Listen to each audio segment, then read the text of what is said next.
아동의 하지 통증을 유발하는 원인들은 굉장히 다양합니다.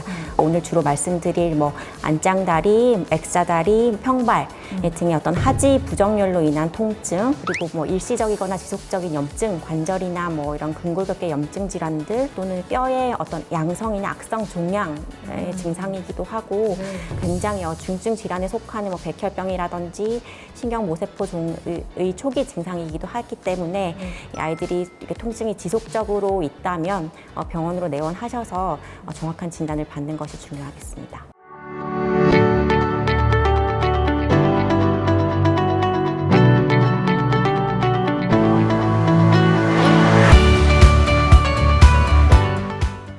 네, 안녕하세요. 대한재활의학회에서 제작하는 재활의학TV 진행을 맡은 아나운서 한보람입니다. 자, 오늘은 소아재활에 대해서 이야기 나눠볼 두 분을 모셨습니다. 안녕하십니까? 안녕하세요. 반갑습니다. 자, 먼저 자기소개 부탁드릴게요. 대한재활의학회 홍보위원장 맡고 있는 가톨릭 의대 인천성모병원 재활의학과 김재민입니다. 네, 안녕하십니까. 부산대학교 병원 재활의학 근무하고 있는 윤진아입니다. 반갑습니다. 자, 오늘은 김재민 교수님 그리고 윤진아 교수님과 함께 소아재활, 그중에서도 안짱거름이나 평발과 같은 소아기의 근골격계 질환에 대해서 이야기를 나눠볼 텐데요. 소아기의 안짱거름은 성장을 하면서 자연스럽게 교정이 되기 때문에 성급하게 치료하기보다는 정확한 원인을 파악하고 진단을 해서 불필요한 치료는 피하는 게 좋다고 하는데요. 자, 그렇다면 안짱거름의 원인은 무엇이고 또 예방할 수 있는 생활 습관에는 어떤 게 있는지, 그리고 아이들의 다리 건강을 강화할 수 있는 운동에는 어떤 것들이 있는지에 대해서 자세히 알아보도록 하겠습니다. 자, 그럼 먼저 교수님, 사실 성장기 아동들의 경우 다리가 아파요, 자면서 다리가 아파요, 이런 통증을 호소하는 경우가 굉장히 많잖아요. 우리 성장기 아동들이 이 하지 통증을 유발할 수 있는 원인에는 어떤 것들이 있을까요? 성장기에 다리 통증을 느껴서 내원하는 아이들이 보통 성장통이라고 많이 하는데요. 맞아요. 실제는 성장통이라는 명칭은 쓰진 않고요. 이제 편의상 부르는 이름입니다. 그래서 성장통이 보통 아이들 성장기에 주로 발생하고요. 주로 밤에 간헐적으로 아프다고 하는데 명확한 원인은 아직 알려져 있지 않지만 성장하는 가운데나 전날에 힘든 일이 있었거나 그래서 관절이나 근육 쪽에 좀 문제가 있어서 통증이 나타나는 경우가 많이 있습니다. 대부분 이런 성장통은 대개 이제 성장하는 과정에서 자연스럽게 좋아지는 것으로 되어 있습니다. 네, 맞아요. 어렸을 때 저도 엄마 나 다리 아파, 그럼 너 키 클려나 보다 하는 말씀을 하셨었는데, 성장통을 가장 대표적인 부분으로 집어주셨는데요. 성장통 말고 다른 원인들도 있을까요? 아동의 하지 통증을 유발하는 원인들은 굉장히 다양합니다.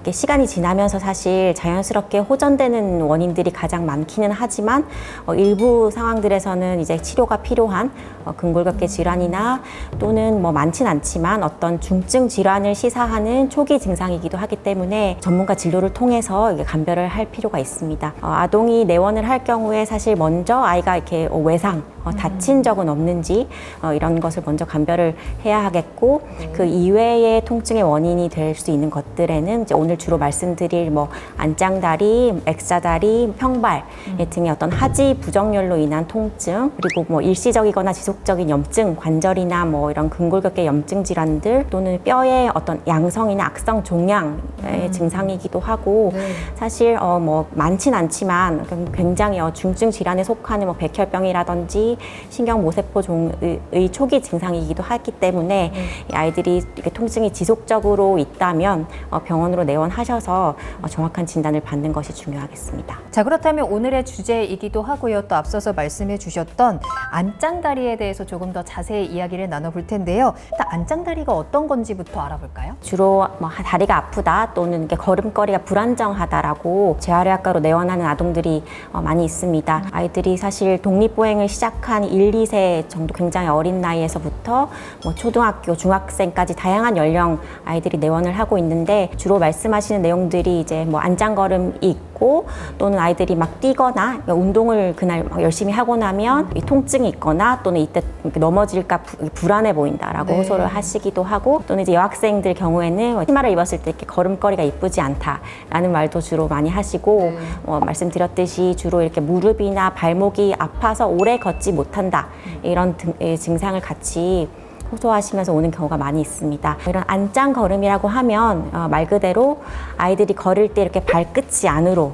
향하는 걸음걸이를 말을 하고요. 주요 원인들로는 하지 관절들, 그러니까 고관절, 대퇴골의 어떤 과도한 내회전 또는 무릎에 있는 경골의 내염전, 발의 중족골의 내전 등 이렇게 하지의 관절 중에 하나 이상이 과도하게 안으로 이렇게 내회전된 것이 원인이 될 수가 있습니다. 그렇다면 우리 아이가 안짱걸음인지 걱정이 돼서 병원을 방문했을 때 안짱걸음이라고 진단하기 위한 신체 검사는 어떻게 진행이 될까요? 이제 간단한 신체 검사로서 엎드린 자세에서 주로 진찰을 많이 하게 되는데요. 엎드린 자세에서 이 문제가 주로 고관절이 문제가 있는 것인지 고관절 내회전 정도를 통해서 확인을 할 수도 있고 또는 우리가 허벅지와 이렇게 발 사이에 일직선을 그었을 때 각도를 통해서 이게 무릎 아래에 주 문제가 있는지를 확인을 한다든지 발 뒤꿈치에서 이제 발가락에 향하는 이분선을 그었을 때 발가락의 위치가 어디에 주로 향해 있는지 등등의 검사를 통해서 이제 확인을 하게 되고 전문가에 의한 신체 검진을 받으실 경우에 CT나 MRI 등의 어떤 정밀 검사를 하지 않고서도 진단이 가능하기 때문에 전문가의 진료를 받는 것이 역시 중요하겠습니다. 사실 이 하지 부정열에는 지금 얘기하고 있는 안짱다리 말고도 앞서 말씀해 주셨던 흔히 하는 X자 다리라든지 여러 가지 또 증상들이 나타나고 있잖아요. 하지 부정열의 또 다른 원인들도 간단하게 짚어보면 좋을 것 같은데요. 안짱다리에 해당하는 관절의 내회전 이외에도 우리 주로 O자다리, X자다리라고 불리는 외반슬, 내반슬 등 다리 변형이 보행이 좀 안정적인 3, 4세 정도부터 이렇게 오시는 경우들이 많이 있습니다. 이런 아이들은 사실 이 내회전과 예를 들어 O자, X자다리가 동반돼서 같이 나타나는 경우도 많이 있기 때문에 이런 증상들이 2가지 이상 같이 동반되어 있지 않은지를 세밀한 신체 검진을 통해서 확인하고 이제 증상에 따른 적절한 치료가 필요하겠습니다. 자, 그러면 사실 안짱걸음을 치료하는 것도 중요하지만 예방할 수 있으면 더 좋잖아요. 생활 습관들 어떻게 좀 바꾸면 좋을까요? 관절의 과도한 내외전으로 병원에 오시는 안짱걸음 같은 경우는 이렇게 뭔가 생활 습관에 의해서 이렇게 유발이 됐다기보다는 사실 대부분 자궁 내에서의 태아 때부터의 자세에 의해서 발생하는 것으로 사실 알려져 있기 때문에 부모가 잘못해서 자세가 잘못해서 이렇게 예방을 할 수 있는 부분까지는 아닌데 이미 이런 증상이 발생한 아이들이 보면은 W 자세로 앉는다든지 또는 무릎을 꿇는 자세를 좀 편안하게 생각하는 경우들이 많이 있습니다. 이런 아이들이 추후에 교정기 치료를 한다든지 이제 재활 치료를 받을 때는 이러한 자세 교정이 사실 치료적 측면에서 중요한 부분으로 생각이 되기 때문에 항상 함께 교육을 드리고 있는데요. 사실 출생 이후에는 원래 정상적으로도 이런 대퇴골과 경골의 각도가 안쪽 방향으로 향해 있는 것이 정상입니다. 그러다가 성장하면서 이렇게 서서히 그 각도가 조금씩 이제 바깥쪽으로 향하게 되거든요. 그래서 어릴 때 사실 안짱걸음이 있다 하더라도 이 중에 많은 아이들이 사실 초등학교에 들어가기 전에 증상이 호전되는 경우도 많이 있습니다. 그렇기 때문에 조금 경과 관찰을 하면서 이제 그런 아이들은 지켜볼 수도 있을 것 같습니다. 사실 그래도 부모님 입장에서는 우리 아이가 걸음걸이가 좀 안짱거림인 것 같고 좀 불안정해서 자꾸 넘어진다라고 한다면 빨리 좀 어떻게 도와주고 싶잖아요. 그 안짱다리를 치료할 수 있는 적절한 시기도 있을 것 같아요. 언제 치료하는 게 가장 좋아요? 안짱다리의 치료 시기는 사실 이 아이의 나이와 그리고 이제 하지 상태에 따라 좀 다르게 판단을 해주어야 합니다. 대부분 성장하면서 이렇게 좋아지는 경우도 있고 하지만 이게 증상이 좀 심해서 아이가 통증을 동반을 한다 또는 자주 넘어진다, 이제 안전에 위험이 있을 정도 자주 넘어진다 하는 경우에는 보통 한 만 4세에서 6세 정도의 나이에 전문가의 평가를 이제 받을 수 있고 필요하다면 교정 치료를 조금 이른 시기에도 시작을 해볼 수가 있습니다. 이런 하지 부정열이 대부분 보존적 치료, 또 교정기 치료 등을 통해서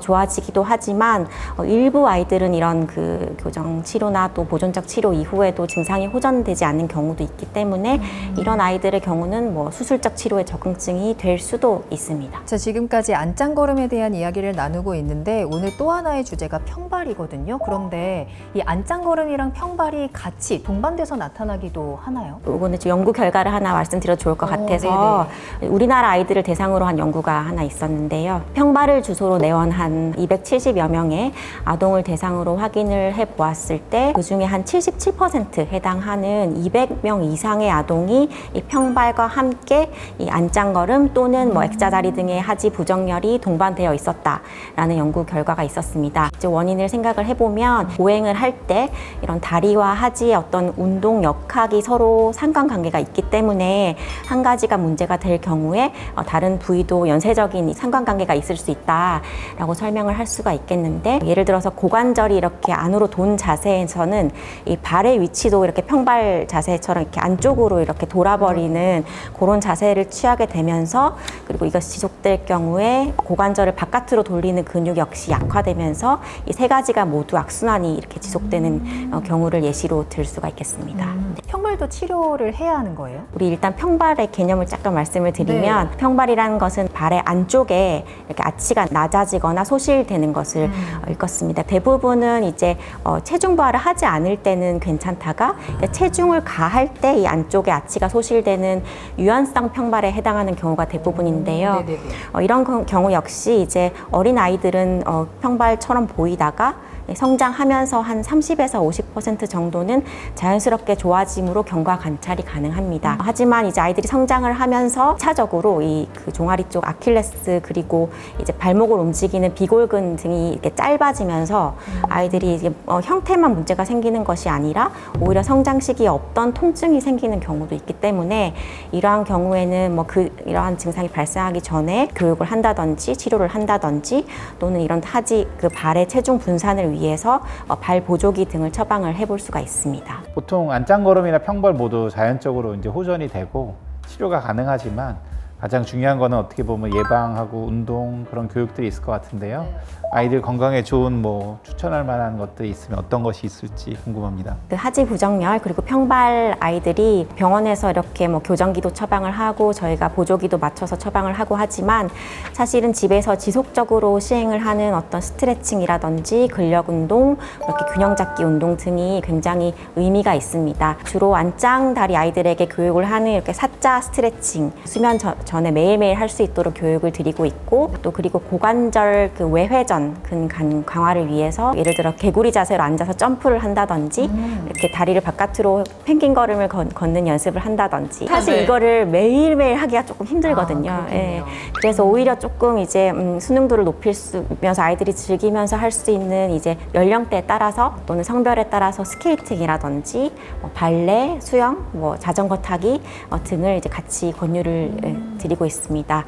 평발은 그럼 어떻게 해요? 평발도 마찬가지인데요. 네, 사실 우리가 이제 족저근막이라든지 이제 아킬레스, 종아리 근육 스트레칭 이런 것들이 말씀드렸듯이 이후에 생기는 2차적인 통증 예방에 굉장히 중요하기 때문에 이런 부분은 굉장히 강조를 드리면서 이제 교육을 드리고 있고, 또 그 이외에 이런 발 아치 형성에 중요한 그 근육들의 강화를 위해서 뭐 저희 제일 많이 교육드리는 이런 운동이 복숭아뼈 사이에 공을 딱 쥔 채로 발꿈치를 드는 운동, 그다음에 뭐 발가락으로 기기 운동, 또 뭐 수건을 발가락으로 잡으라 운동, 뭐 이런 것들이 딱 정석으로 이제 알려드리는 운동이기는 하지만, 사실 이런 부분 역시 이게 지속적으로 아이가 시행을 해야지만 운동으로서 의미가 있기 때문에 이런 운동의 중요성을 사실 강조를 드리고, 진료로 오실 때마다 뭐 이런 운동을 잘 했는지 또 확인하고 재교육 드리고 이런 것들을 함께 하고 있습니다. 네, 정말 운동은 꾸준한 게 가장 중요한 것 같습니다. 자, 이렇게 해서 오늘은 소아근골격계 질환, 그중에서도 안짱다리와 평발에 대한 이야기 나눠봤는데요. 오늘 윤진아 교수님께서 추천해주신 운동들, 어떻게 보면 우리 아이들하고 좀 게임처럼 즐겁게 할 수 있는 운동들 소개해 주셨기 때문에 꾸준하게 운동하는 습관을 길러보시는 것도 좋을 것 같습니다. 자, 그럼 마지막으로 교수님들 오늘 함께 하셨는데 어떠셨는지 한 말씀 부탁드릴게요. 아이들만 시키면 분명히 재미가 없기 때문에 보호자분들이나 뭐 혹시 뭐 형이나 뭐 동생들 있으면 같이 해보면 가장 좋을 것 같고요. 서로 약간 놀이처럼 하면 제일 좋을 것 같습니다. 요즘은 사실 건강에 관한 정보를 굉장히 환자분들도 손쉽게 이제 접하실 수가 있는데, 정확한 정보를 사실 이렇게 습득을 하는 게 굉장히 중요하다고 생각을 하거든요. 그런 부분에서 이제 재활약해서 이렇게 좋은 영상을 마련해 주신 것에 감사드리고, 또 이런 사실 짧지만 이런 영상이 많이 도움이 되고 또 필요한 진료를 적절하게 받을 수 있는 기회가 되셨으면 좋겠습니다. 네, 오늘 너무나도 유익한 정보 알려주셔서 감사합니다. 자, 이렇게 해서 재활의학TV 오늘은 소아 근골격계 질환에 대해서 두 분과 함께 이야기를 나눠봤고요. 자, 그럼 저희는 다음 시간에 돌아올게요. 하나, 둘, 셋. 구독, 좋아요, 알림 설정까지. 감사합니다.